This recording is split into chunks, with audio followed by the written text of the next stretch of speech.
자, 그렇게 해서 이제 변론이 일어나고 자기들이 스데반의 이런 그 변론에 이의를 제기할 수 없는 논리적인 한계를 느끼게 되니까 위정자들을 세워서 모세와 하나님을 모독한다라고 몰아세우는 가운데 이것을 어디로 끌고 갑니까?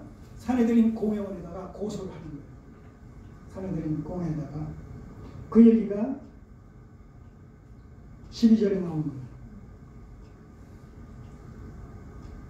하나님을 모독하는 말하는 것을 우리가 들었노라 하게 하고 12절 백성과 장로와 서기관들을 충동시켜 와서 잡아가지고 이 사내들인 공회에 고소해서 거기에 관련된 관리들이 와서 이제 잡아가는 것이죠.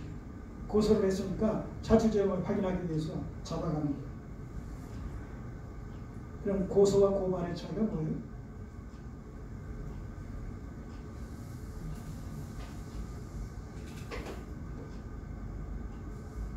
고소와 고발이라는 단어는 우리가 종종 사용하잖아요.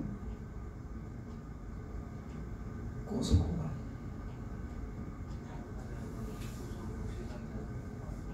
맞습니다. 경험이 있어요?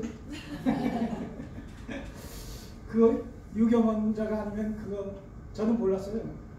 그냥 최근에 방송을 보다가 그런 그 패널들이 그런 얘기를 꺼내더라고요.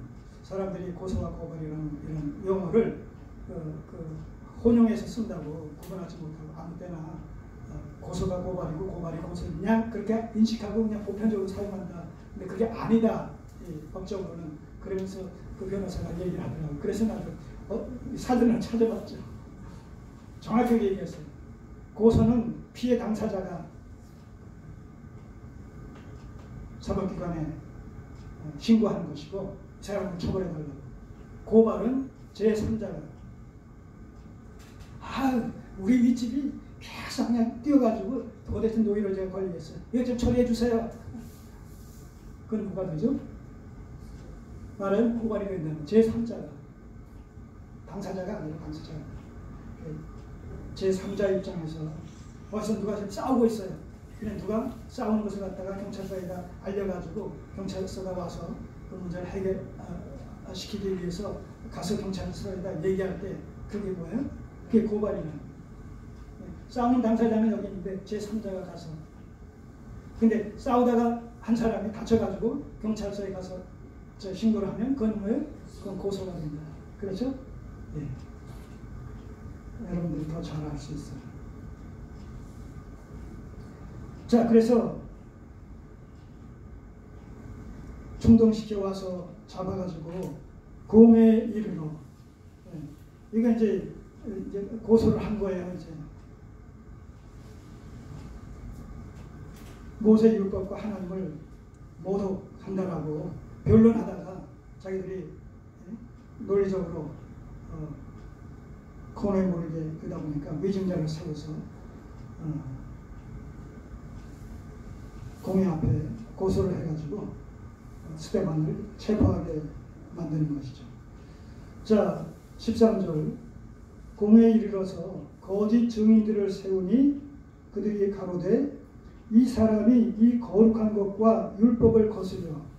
그러니까 여기서 거룩한 것과 율법이라는 얘기는 그 11절에서 나와 있는 모세와 하나님을 모독한다라는 그것과 상응하는 표현이죠. 그래서 여기서 거룩한 것은 하나님 곧 성전을 얘기하는 것이고 율법은 곧 모세의 율법을 얘기하는 것이죠. 그 율법을 거스려, 거스리면 대항해서 대적해서 그런 얘기예요. 아주 강한 그런 어감의 단어죠. 적극적으로 모세 율법에 또 성전을 모독하는데 적극적으로 저가 지금 가담하고 있다. 그 얘기를 하는 거예요. 대항하고 있다. 그런 얘기죠. 말하기를 맞이 아니하는도다. 14절 그의 말에 이 나사렛 예수가 이것을 헐고 이거 잘못이잖아요. 예수가 이것을 헐고 예수가 주님께서 친히 성전을 헐고 그게 아니라 주님께서 저들에게 이 성전을 헐라. 그럼 내가 사흘 만에 일으키리라. 이렇게 요한복음 2장 19절에 말씀하고 있거든요. 그러니까 이 말 자체가 벌써 위증이 되는 거죠. 예수가 이것을 헐고 또 모세가 우리에게 전하여준 규례를 고치겠다. 살인하지 말라 그랬는데 화를 내면 그것이 살인이다. 이렇게 얘기하니까 뭐예요? 살인하지 말라라는 그 율법을 지금 변개시킨다는 거예요.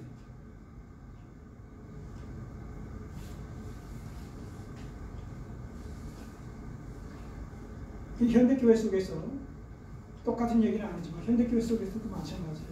하나님의 말씀을 신본주의적인 관점에서 왜냐하면 성경은 하나님의 자기 계시서이기 때문에 하나님의 관점, 신본주의 관점에서 성경을 접근하고 해석하고 적용시켜야 된단 말입니다.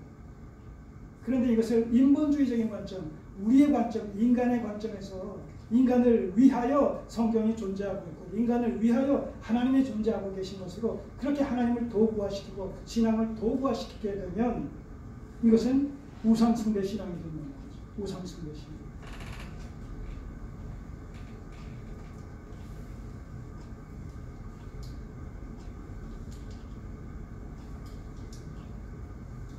인본주의, 말 그대로 인본주의, 사람이 본이 되는, 인간이 주가 되는, 인간이 목적이 되는 그런 주의와 사상에 팽배되어진 현실 속에서는 인간 이외의 그 어떤 것도 신의 존재를 할지라도 결국 뭐예요? 인간을 위하여 존재하는 하나의 방편적 존재가 된다는 거죠. 수단과 방편이 된다는 거죠. 창조주로서 구원자로서 목적이 되셔야 되는데 그래서 목적적 신앙과 방편적 신앙이 하나님이라는 이름 하에 하나님을 신앙한다는 이름 하에 공존하는 거예요. 이해되시죠? 하나님 믿어요. 예수님 믿어요. 기독교 신앙을 갖고 있어요. 근데 그 내용을 살피면 하나님이 목적이 되신 분이 아니라 수단과 방편이 되고 계십니다. 그의 신앙이 그의 편의를 위해서, 소원 성취를 위해서, 그의 목적 달성을 위해서 하나의 수단과 방편이 되어져 있다는 거예요. 그것은 본질상 우상 숭배적인 신앙과 다를 바가 없다. 여러분, 기독교 신앙이 우상 숭배적인 신앙과 다를 바가 없다라고 한다면 그에게 있어서 기독교 신앙은 다른 불교와 마음의 교나 무슨 이슬람교나 힌두교 신앙이나 근본에서 다를 바가 없는 것이 된다는 거예요.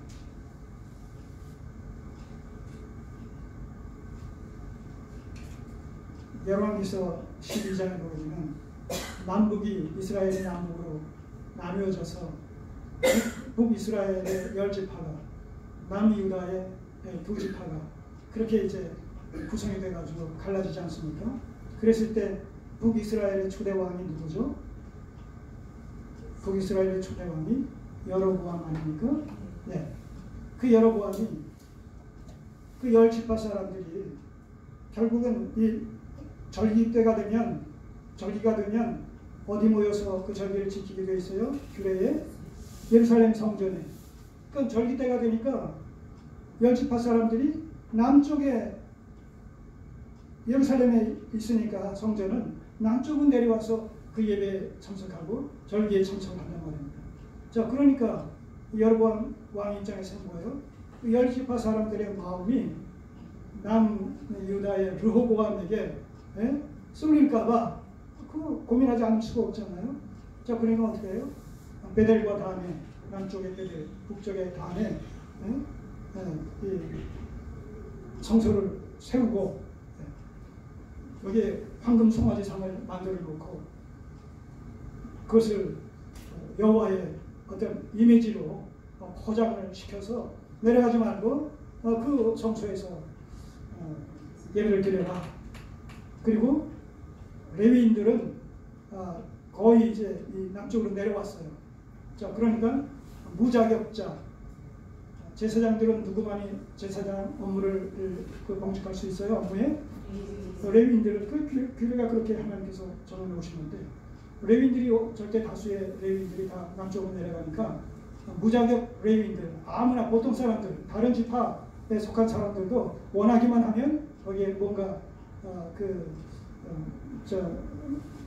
뭐죠? 수수 관계가 이루어지는 것이죠. 돈 주고 사고 파는 그런 과거 국유에서 일어났던 매집 행위가 일어나는 거죠. 그래가지고 아무나 보통 사람을 레위인으로 레위인 할 수 있는 제사장 업무를 관장시키고, 그 다음에 또 절기 지키는 것도 날짜를 변경시켜서 편리한 대로 그렇게 바꿔놨단 말입니다. 그러니까 겉으로 보면 여호와를 섬겨요. 겉으로 보면 제사장이 성전 업무를 수행하고 있어요.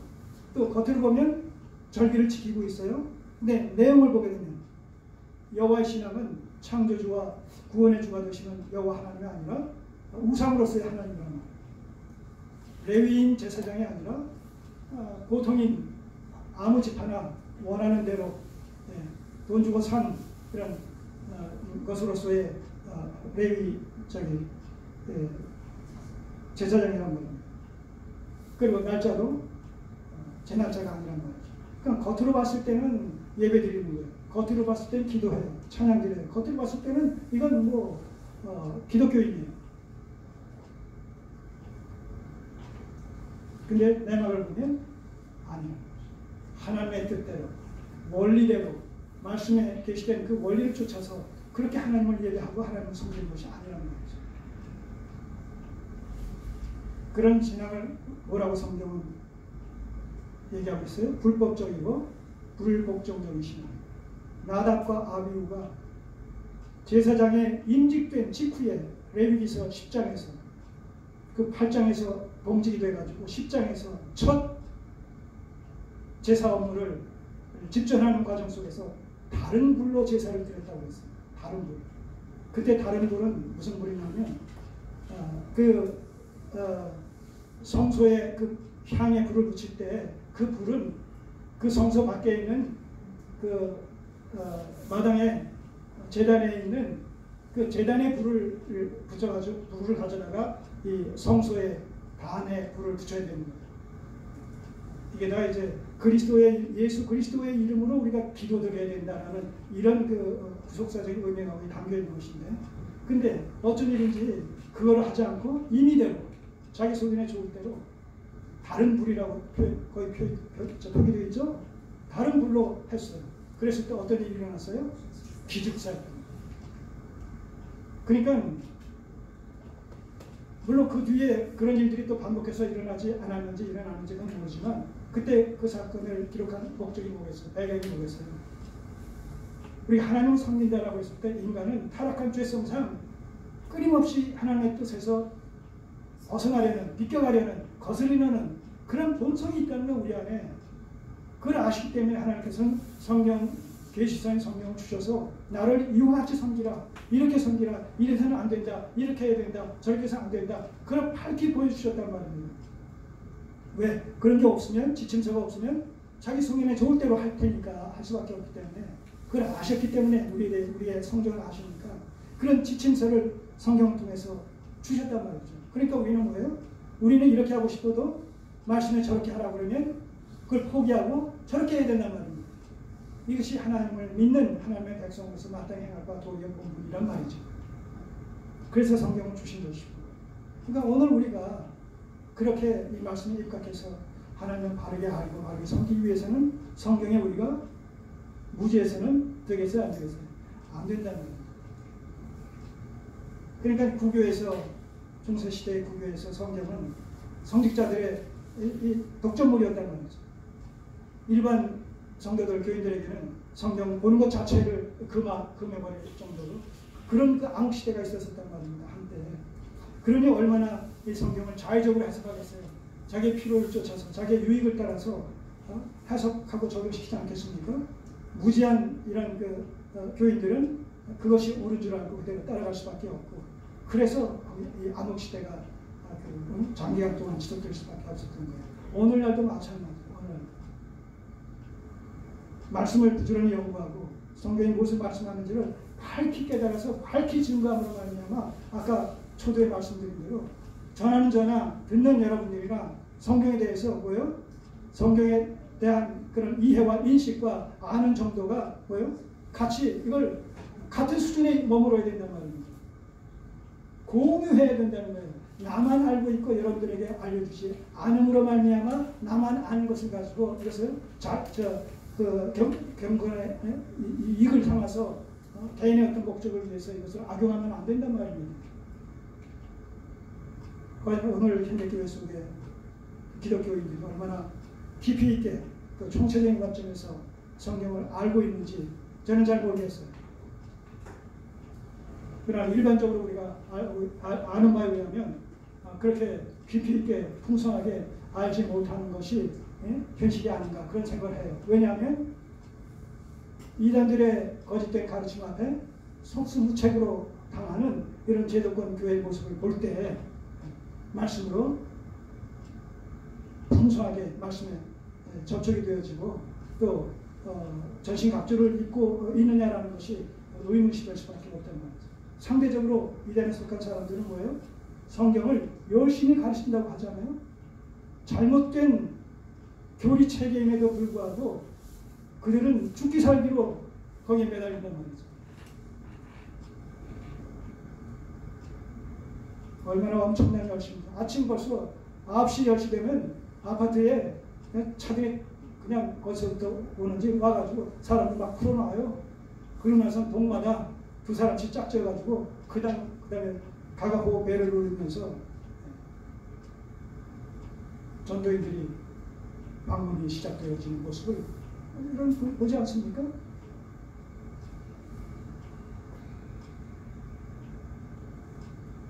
오는 사자와 같이 우리 주위를 맴돌면서 할 수만 있으면 우리를 미혹하려고 하는 이런 그 말씀들이 우리 주변에서 구체적으로 확인되는 이런 시대를 살아갑니다. 상대적으로 우리는 말씀에 대해서 아무것도 알지 못합니다. 말씀에 어떤 허기를 느끼는 이런 상태에서 신앙생활을 한다는 것은 백전백패 아니겠습니까?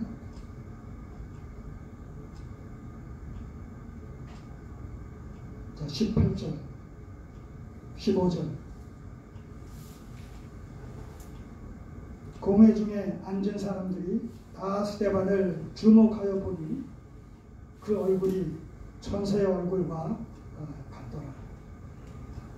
물론 이것은 성령의 임재하심과 역사하심으로 말미암는 하나님의 영광의 반영이라는 그런 측면에서 우리가 이해할 수도 있고 또 수사적인 표현일 수도 있는 것이죠. 모세가 호렙산에 들어가서 두 돌판에 십계명을 가지고 나왔을 때에 그 얼굴에 하나님의 영광이 반영되는 것을 말미암아 백성들이 그 얼굴을 쳐다볼 수가 없었다고 얘기하고 있습니다. 그래서 심지어는 뭐예요? 백성들 앞에 나올 때는 수건으로 얼굴을 가릴 수밖에 없을 정도로 그랬었다는 그런 그 내용이 있는데 이 또한 그런 것과 비교될 수도 있으면서 동시에 성령과 지혜와 믿음이 충만했다라는 것에 대한 수사적 표현으로 그 얼굴이 천사와 같다 이렇게 묘사하고 있다라고 볼 수가 있겠습니다. 자, 이렇게 해서 이제 본격적으로 7장부터 시작되어지는 이 스데반의 설교와 그 스데반에 대한 그 정죄와 그리고 그의 죽음, 순교에 대한 내용이 소개되는 7장의 하나의 도입 부분으로서 오늘 본문의 말씀이 주어졌다는 사실을 우리가 전체적인 맥락 속에서 이해할 수 있지 않겠습니까? 참으로 하나님께서는 역사의 주관자가 되셔서 약속하신 말씀은 반드시 역사 속에서 역사를 방편삼아 성취시키시는 언약에 신실하신 하나님이시다 라는 사실을 우리가 여기서 생생하게 목격할 수가 있지 않겠습니까? 1장 8절에서 시작되는 약속하신 성령이 임하게 되면 권능을 받아서 유다 사마리아 예루살렘 유다 사마리아 땅끝까지 내 증인이 되겠다라고 하신 말씀이 지금 이 사도행전을 통해 가지고 그 시간이 흘러감에 따라 분명하고 확실하게 성취되는 이런 모습을 우리가 보게 되는데 이런 식으로 이 성경을 통해서 약속하신 하나님의 말씀은 오늘도 이 세상 역사 속에서 역사를 방편삼아 역사를 무대 삼아 역사 속에서 지금 하나하나 성취되고 있단 말입니다. 그 성취돼가는 과정 속에서 하나님께서는 말씀으로만 이루어 나가시는 것이 아니라 그 말씀이 이루어질 때 하나님의 택하신 백성들을 그들이 성도이건 아니면 자연인이든 간에 그들을 하나의 도구 삼으시는데 그럼에도 불구하고 주역은 누구겠습니까? 하나님의 백성들. 그 시대를 살아가고 있는 하나님의 백성들, 하나님의 참 교회, 바른 교회를 하나의 도구 삼아 중심으로 하나님의 약속의 말씀을 역사 속에서 성취해 가고 계시다라는 사실을 우리가 생생하게 목격합니다. 여기서도 바로 이 스데반을 통해서, 그리고 동시에 위증자들을 통해서, 동시에 사내들인 공회원들을 통해서 이들이 다 도구로 선의적인 방법으로 또 악의적인 이런 그 방편으로 다 사용되어지는 것을 통해서 결국 하나님의 약속의 말씀이 성취되고 있다는 거죠. 오늘 이 시대도 동일하게 이 시대의 주역들이 누구겠습니까? 이 시대에 살아있는 하나님의 친백성들 아니겠습니까? 거기에 여러분들 속해야 안 속해요? 예. 영광스럽게 이 시대를 통해서 하나님께서 이루시고자 하시는 그 뜻을 이루시는 일에 이 시대의 성도인 우리 외에 우리가 알지 못하는 많은 성도들이 있을 겁니다. 전 세계적으로 분포되어 있을 거예요. 그들을 통해서, 그들의 삶을 통해서, 그들이 하고 있는 현재 그 일을 통해서 여러분들이 다양한 일을 하고 계세요. 겉으로 봤을 때는 목구멍이 포도청이라 그저 생계를 위해서 그 일을 하는 것 같죠? 겉으로 봐서는 그래요. 근데 이면에서 보게 되면 바로 그런 일들을 통해서 하나님 합력하여 하나님의 선을 이루어가시는 말이죠.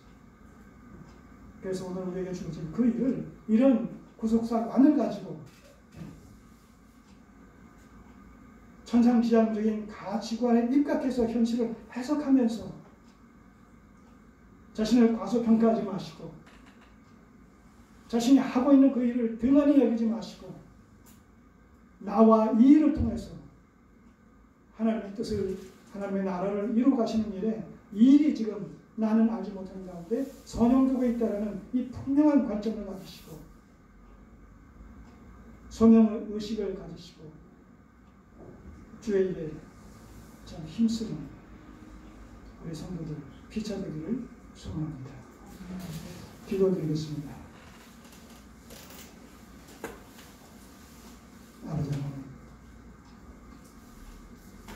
성경을 통해서 하나님의 그 신명막측하신 구속의 경륜을 깨닫게 하시고 그 하나님의 계획하신 세상 역사 속에서 그 시대를 살아가고 있는 성도들의 다양한 삶을 도구 삼으셔서 일점일에게 차차도 없이 완전 무결하게 성취되고 있다는 사실을 오늘 말씀을 통해서 다시 한번 확인하게 됩니다. 그러하옵기에 그러한 언약에 신실하신 하나님, 역사의 주관자가 되신 하나님을 믿고 확신하는 일에 거하여 오늘 우리 앞에 어떤 태산줄령 같은 고난과 시련과 핍박과 박해가 주어진다 할지라도 세상 끝날까지 우리와 함께 하셔서 마침내 그 뜻을 이루실 그 하나님을 믿고 확신하는 일에 거하여 조금 더 요동치 않고 이 신앙의 순례길을 끝까지 완주할 수 있도록 성령께서 도와주시옵소서. 예수님의 이름으로 기도드립니다. 아멘.